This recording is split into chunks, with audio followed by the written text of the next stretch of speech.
culminando com a Constituição de 1988, como grande marco da estabilidade e progresso da democracia brasileira. O caminho até aqui, cheio de percalços, não foi fácil, inclusive com períodos marcados pela obscuridade dos odiosos regimes autoritários e repressivos. Entretanto, com a Constituição Federal de 1988, conhecida como Constituição Cidadã, símbolo máximo da nossa redemocratização, a nossa história deu uma guinada definitiva no sentido da liberdade e da democracia.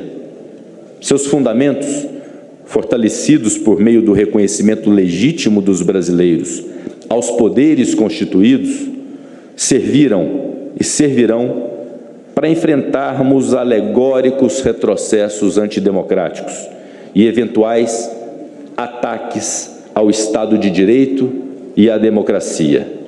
Isso é irrefutável, isso é irreversível. Senhoras e senhores, embora muito tenhamos avançado, o caminho para o amplo desenvolvimento ainda é longo. Uma radiografia das condições econômicas, políticas e sociais aponta um quadro ainda precário no Brasil, exigindo de todos esforços para uma melhora significativa do Estado brasileiro. Diante disso, precisamos analisar o que falhou e, mais importante, o que podemos fazer para mudar esse cenário. Isso só é possível com planejamento, muito trabalho, senso público, otimismo e união nacional, que devem marcar nossas ações. E trata-se de um compromisso inalienável do Congresso Nacional, o de promover transformações cruciais para desatarmos os nós estruturais de nossa sociedade e de nossa nação. O ânimo que emana o 7 de setembro deve inspirar nosso trabalho de maneira permanente. A precariedade social não é só um problema de quem vive essa realidade, é um problema do Estado, é um problema da sociedade, é um problema de todos nós. A permanência desses problemas no nosso cotidiano reforça a importância de medidas que viabilizem o desenvolvimento econômico e social do país mais do que nunca. É fundamental que tenhamos um projeto nacional que possibilite um efetivo desenvolvimento social e econômico. Um projeto que conduza a um aproveitamento planejado, racional, sustentável das riquezas e dos potenciais do país. Um projeto que culmine na verdadeira melhoria das condições de vida da população brasileira. Igualmente, é fundamental que esse projeto siga e aprofunde os princípios republicanos e democráticos dos quais nós não podemos nos afastar. Eu gostaria, nesse momento, de sublinhar a relevância dos laços de amizade fraterna que temos com Portugal. O bicentenário da independência comemora o evento da ruptura com a antiga metrópole. Com o passar dos anos, no entanto, a República Portuguesa se tornou uma parceira importante do Brasil, não só na estratégia, como também nas múltiplas relações comerciais, de investimentos, de acordos de cooperação entre nossas nações. A presença nesta sessão solene do presidente da República Portuguesa, senhor Marcelo Rebelo de Sousa, e do presidente da Assembleia da República, senhor Augusto Santos Silva, assim como de todos os seus ministros, de toda a sua comitiva, confirma a natureza igualitária, republicana e fraterna dessas relações do Brasil com a sua pátria-mãe. Vivemos recentemente alguns dos anos mais tormentosos da nossa história, com a emergência de saúde pública do coronavírus, a guerra na Europa, a crise econômica que se seguiu. Mas em meio à tragédia da pandemia, demonstramos, enquanto nação, o nosso potencial e nossa força. A campanha de vacinação mobilizou a sociedade e o Congresso Nacional Brasileiro teve um grande protagonismo para que isso acontecesse. O Sistema Único de Saúde, outrora concebido no Brasil, com todos os desafios que enfrenta um país continental, foi, em larga medida, fundamental para o enfrentamento à pandemia. O nosso reconhecimento a todos os profissionais da saúde do Brasil, notadamente os do Sistema Único de Saúde. O espírito de cidadania do povo brasileiro segue vitorioso.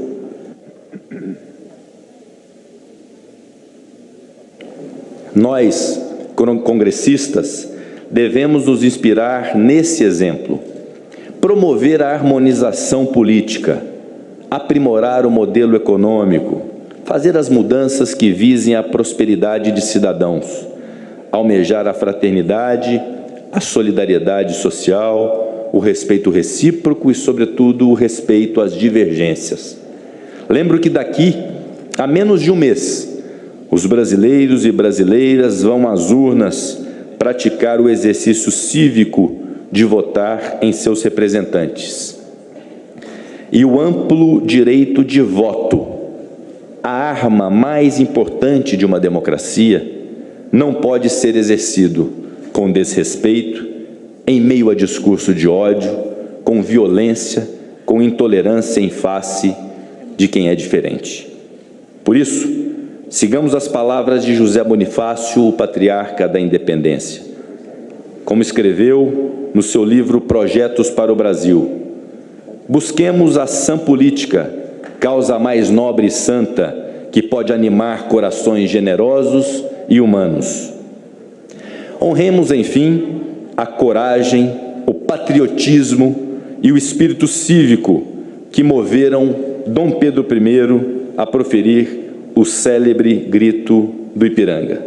É o que desejo para o nosso país para os próximos anos. Muito obrigado.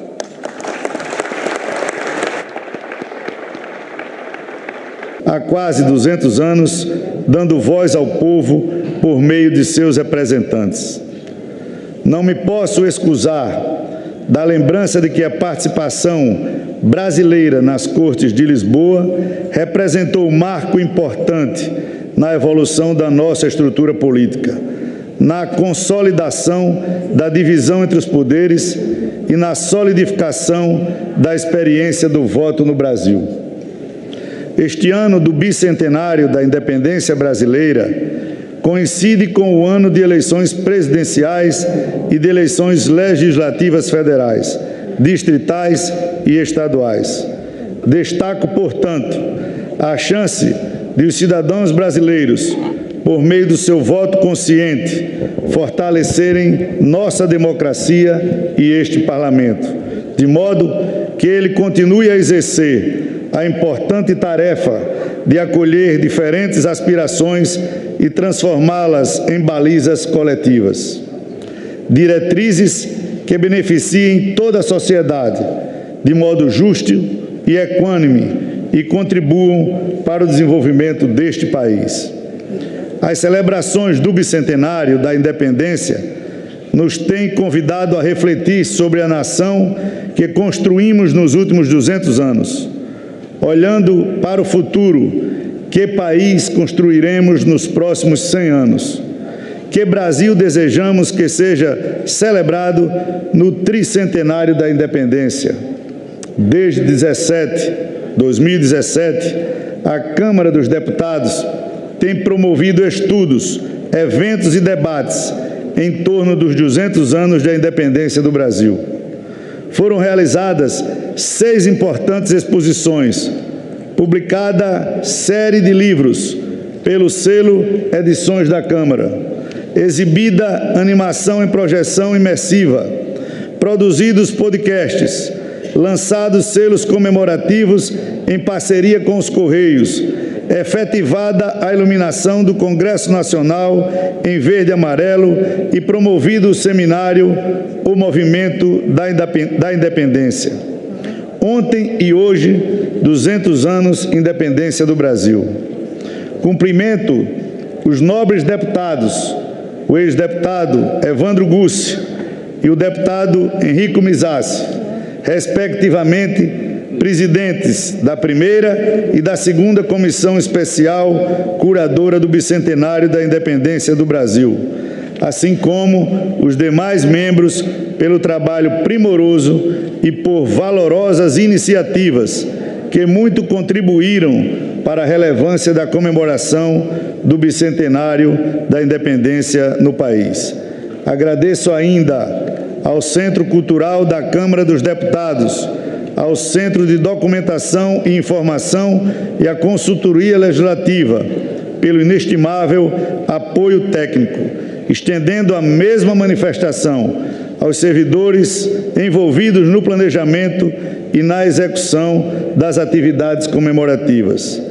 Por fim, agradeço a Portugal o abraço fraterno e o profundo respeito desta Casa Legislativa. Embora unidos por grande afeto, pela admiração mútua, pelas boas relações diplomáticas e comerciais, por nossa cultura comum, pelo sentimento lusófono, por nossa história compartilhada. Muito obrigado a todos.